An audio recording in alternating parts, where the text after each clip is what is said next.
कक्षा 8 हिंदी कार्य पुस्तिका आकलन 9। पत्थर को कहते हैं पाहन। ठीक है। निम्न में से उपसर्गों के समूह का सही विकल्प क्या है?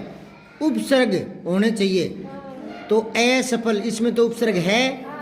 ए मर, मर के साथ इसमें है अवसर, अवसर मौके को कहते हैं, ये नहीं है।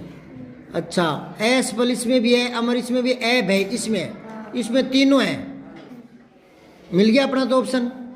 इधर वो देख लो, असफल, अवसर, अपमान, इनमें असफल में और अपमान में तो है पर इसमें नहीं है। फिर इधर आओ, असफल में है, अमर में है, अवधारणा में भी है। ये क्या कर दिया इसने, थोड़ा गड़बड़ कर दिया। यहाँ दो ऑप्शन हो गए। अव भी उपसर्ग होता है, धारणा के आगे अव जुड़ गया। पर इधर ये ऊपर वाले भी तीनों सही है, क्योंकि सफल से असफल, मर से अमर, अभय से भय।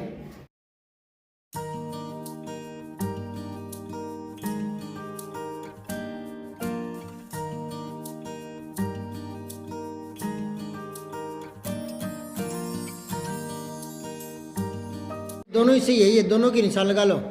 ठीक है। निम्नलिखित शब्दों के सही अर्थ छांटने हैं आपको, और इसमें भी गड़बड़ है, अपने कल देख रहे थे ना, समान और सामान, इन दोनों का अर्थ देखना है। तो एक तो समान होता है बराबर है, तो इसमें बराबर आ गया अगले वाले में, ठीक है ना। दूसरा सामान होता है वस्तु, तो यहाँ वस्तु नहीं है। अब अगले में से में वस्तु है, तो पहले आदर दे रखा है। समान का आदर नहीं होता, आदर तो सम्मान होता है, आधा में और आता है बीच में, तो ये वस्तु कोई ऑप्शन नहीं है इसमें, तो इसको चेंज कर लेना। ये पहले नहीं, इसी में कर लो। समान बराबर कर दिया ना, और सामान है, यहाँ समान काट कर वस्तु कर लो। क्या कर लो? वस्तु। फिर ये ऑप्शन बेस ही हो जाएगा। ठीक है।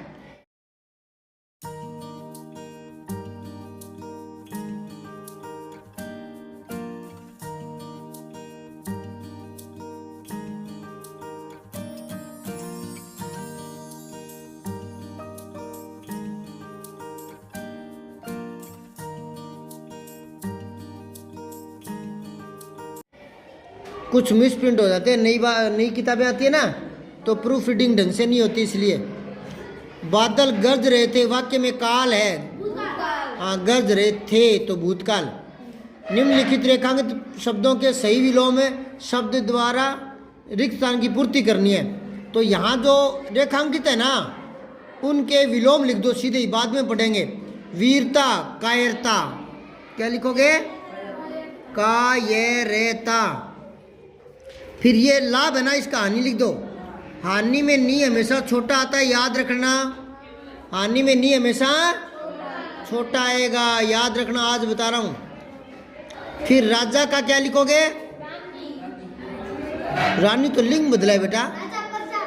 हाँ, प्रजा भी होता है और रंक भी होता है। रंक लिखो, मैं बोल रहा हूं, रे ऊपर बिंदी और कै रंक।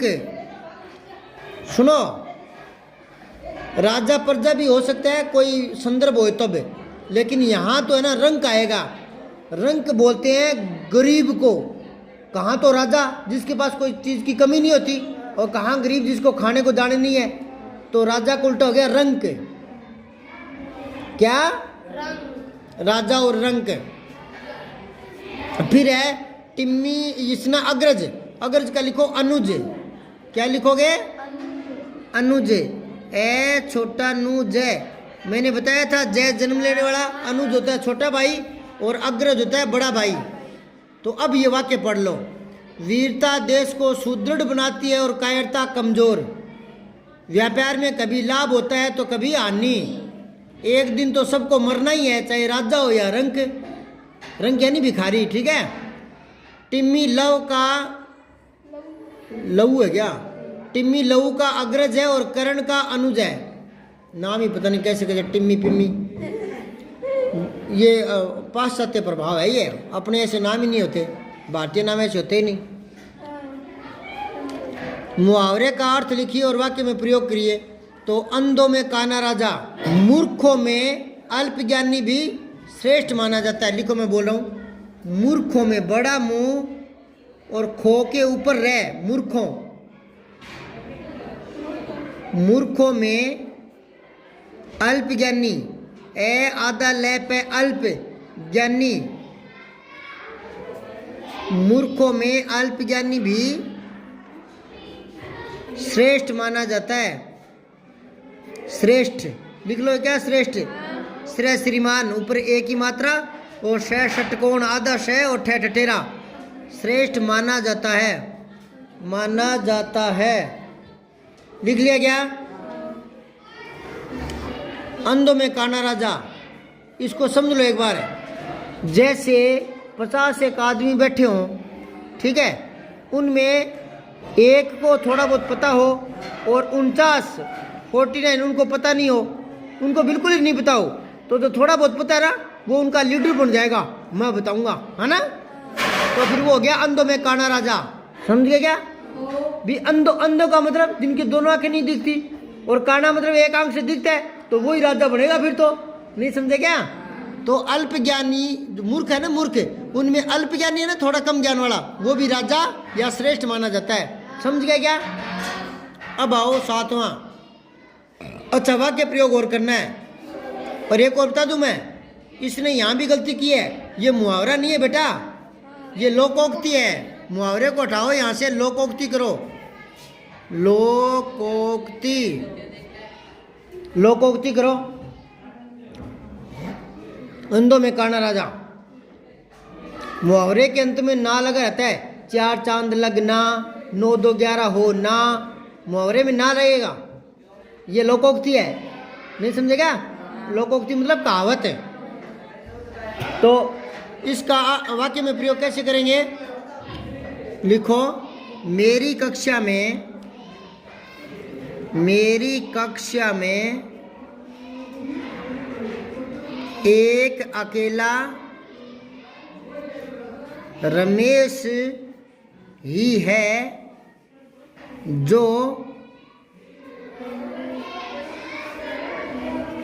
जो बॉम्बे घूमकर आया है, जो बॉम्बे रहकर आया है, जो बॉम्बे रहकर आया है। अब वह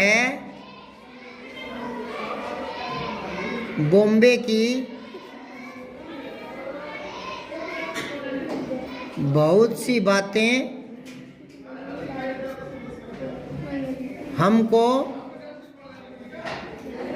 बताता रहता है, कुछ सही तो कुछ गलत भी बता देता है, गलत भी बता देता है। यह तो वही बात हो रही है अंधों में काना राजा, अंधों में काना राजा। अब वो गलत सलत बताएगा और अपने क्या हाँ भरेंगे, क्योंकि अपने को तो पता ही नहीं है। तो अंधों में काना राजा वाली बात हो गई। एक यहाँ और लिखना था, हम उसकी गलत बातों पर भी हाँ भर लेते थे, है ना। चलो, ये इतना लंबा क्यों होता है बेटा, मैं बताऊं? क्योंकि मुहावरा जो होता है ना, वो वाक्यांश होता है, वाक्य के बीच में आ जाता है। और लोकोक्ति पूरा वाक्य होती है, वो वाक्य के बीच में नहीं आती। पहले जो कहना है वो कह दो, जो वाक्य बनाना है वो बना दो, लास्ट में लोकोक्ति जोड़ी जाती है। तो लास्ट में जोड़ दिया, पहले इसलिए बीच में नहीं आया, इसलिए वाक्य लंबा होता है। लोकोक्ति का वाक्य प्रयोग करोगे तो लंबा होगा वाक्य प्रयोग, मुहावरे का नहीं होगा, क्योंकि मुहावरा वाक्यांश होता है, वाक्य के बीच में आ जाता है। ये फर्क पड़ा है। हमेशा इसकी बात नहीं है, आप सोच रहे हो ये लंबा हो गया, ये नहीं। सारे प्रयोगी लोकोक्ति के लंबे होंगे, क्योंकि लोकोक्ति खुद वाक्य होती है, वो वाक्य के बीच में नहीं आती। जो कहना है वो पहले कह दो, ठीक है। निम्नलिखित वाक्यों में से क्रिया विशेषण सब छांटना है। तो क्रिया विशेषण आपको पता लग गया, क्रिया से पहले आता है और क्रिया के बारे में होता है। तो यहाँ क्रिया छांट लो। मेहनती है क्रिया यहाँ पर, तो बहुत ये क्रिया विशेषण आ गया। क्या? पर ये भी क्रिया विशेषण है नहीं बेटा, आपको पता लग गया क्या? बताऊं कैसे? मीनू मेहनती है तो मेहनती विशेषण है, और ये जो बहुत है ना ये विशेषण की विशेषता बता रहा है, तो इसके लिए एक नया नाम है प्रविशेषण। प्रविशेषण लिख लो इसके आगे, पै के पैर में रह और फिर विशेषण लिख दो आगे, प्रविशेषण। ये वैसे प्रविशेषण है। प्रविशेषण क्या होता है? जो विशेषण की भी विशेषता बताए। समझाई बात है? ये गलतियां आ जाती है नई किताबों में। बाहर बहुत सर्दी है, अब है ना, ये भी सर्दी की विशेषता बता रहा है, तो ये विशेषण है, और वो कह रहा है क्रिया विशेषण। विशेषण है ये, और ऊपर क्रिया विशेषण छंटवा रहा है हमसे। ये यहाँ विशेषण लिख लो, लिखो बहुत बराबर विशेषण है, ठीक है। फिर है भानु तेज दौड़ती है, इसमें तेज है, क्योंकि ये दौड़ना का क्रिया की विशेषता बता रहा है। ये एक प्योर शुद्ध क्रिया विशेषण मिल गया है ना, दौड़ने के बारे में आ गया। फिर है दादी जी धीरे धीरे चलती है, एक ये मिल गया। हाँ, चलने से पहले आ गया ना, और चलने के बारे में तो धीरे धीरे क्रिया विशेषण है, धीरे धीरे। ये गलतियां बहुत है इस किताब में। निम्नलिखित उपसर्गों में से एक एक शब्द बनाने आपको। ऐसे एक शब्द बनाओ, अभी तो बनाया था ना असफल, असफल। नया बनाओ तो नया बना दो, अन्याय, ए आदन है या ये अन्याय। ए धर्म, धर्म के आगे लगा दो अगर नया बनाना चाहो ना। हाँ, असत्य, असत्य भी हो जाएगा। सु का बनाओ, सुपुत्र, सुपुत्र। सुलेख, सुंदर लेख, सुलेख। जो भी लिखना है दोनों लिखो तो दोनों लिख लो। अब मानना, ए वे आगे लिखो, मानना, मानना, अब मानना, ठीक है। अवगुण, अवगुण, एक और लिखो तो लिख लो भले, अवगुण, जिसमें गुण अच्छे नहीं हो, अवगुण। फिर है उप, वाह बेटा, उपहार, उपयोग, उपदेश, हो गया ना तीन। अब है 9वां प्रश्न, देखो नीचे शब्द और उनके पर्यायवाची मिल गए हैं, उन्हें अलग अलग करके लिखिए। अच्छा, ये कह रहा है कि ये एक बॉक्स है, इस बॉक्स में पर्यायवाची शब्द मिल गए, आगे पीछे हो गए, इनको अलग अलग करना है। ऐसे जैसे गली में बच्चे गुम हो जाते हैं ना सारे, फिर उनको छांटते हैं कि ये तो उसका है, ये उसका है ना। तो यहाँ पहले शब्द लिख लो कोई भी एक। क्या शब्द लिखोगे? अध्यापक लिख लो उसके नीचे, ए दे या पैक है। अब इसका पर्यायवाची क्या ढूंढ लो, गुरु, मिल गया ना, गुरुजी, गुरुजी। अच्छा, फिर आनंद, अध्यापक के नीचे लिख लो आनंद। आनंद का पर्यायवाची क्या हो जाएगा? हर्ष, हर्ष नहीं, रे आद पूरा थोड़ी याद है, हर्ष तो इसके नीचे रे होता ना, रे पूरा होता नीचे तो होता हर्ष। अब ये हर्ष नहीं है, हर्ष। हाँ, ऊपर है आधा रे, हर्ष। अच्छा, फिर लिखो आंख, आंख का क्या दे रखा है? नयन, हाँ ये दे रखा, आंख का लिखो नयन, नेत्र भी होता है। और कपड़ा लिखो अब, कपड़ा, इसका क्या लिखोगे? वस्त्र। अच्छा, शब्द लिखो फिर आगे, तालाब है, तालाब का रहा सरोवर है, पर्यायवाची के नीचे लिख दो सरोवर है। फिर लिखो आकाश, आकाश का क्या लिखोगे? नभ। फिर लिखो पेड़, वृक्ष, ठीक है। फिर लिखो फूल, फूल का क्या लिखा? कुसुम। अब इनको 2-4 बार बोलो और याद हो जाएंगे ऐसे। अध्यापक, गुरुजी, आनंद, हर्ष, आनंद, हर्ष, आंख नयन, कपड़ा, वस्त्र ना, याद हो जाएंगे, हाथों हाथ याद कर लिया करो। फिर 10वां देखो, निम्नलिखित शब्दों में से दो ऐसे वाक्य बनाने हैं जिनके दोनों भिन्न अर्थ हो। वाह, ये कह रहा है कि जैसे कनक है ना, कनक के दो अर्थ निकल रहे हैं। एक तो कनक होता है गेहूं, गे बड़ा हूं ऊपर चंद्र बिंदु, गे बड़ा हूं ऊपर चंद्र बिंदु, गेहूं जो खाते हैं आटा पीसकर। अच्छा, एक कनक होता है सोना, कोमा लगा के लिखो सोना। कनक के दो अर्थ हो गए। अब दो वाक्य बनाओ। एक तो लिखो मैं कनक पिसाने जा रहा हूं, कनक पिसाने जा रहा हूं, कनक पिसाने जा रहा हूं। एक तो ये हो गया, ठीक है। अब सोने वाला अर्थ है, कनक से आभूषण बनते हैं, कनक, कनक के आभूषण, यूं कर दो, कनक के आभूषण। आ बड़ा भू षटकोण वाला श और अण, आभूषण, कनक के आभूषण, ठीक है ना।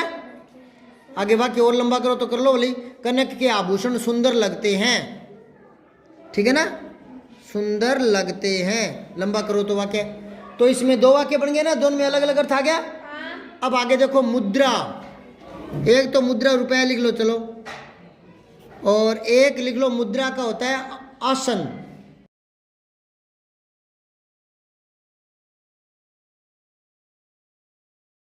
तो पहला लिखो आप सही मुद्रा में बैठिए, आप सही मुद्रा में बैठिए, आप सही मुद्रा में बैठिए, ठीक है। और एक मुद्रा लिखो मुद्रास्फीति बढ़ गई, मुद्रा स्फीति बढ़ रही है। ये हो गया 10वां, ठीक है। अब ये 56 है, कल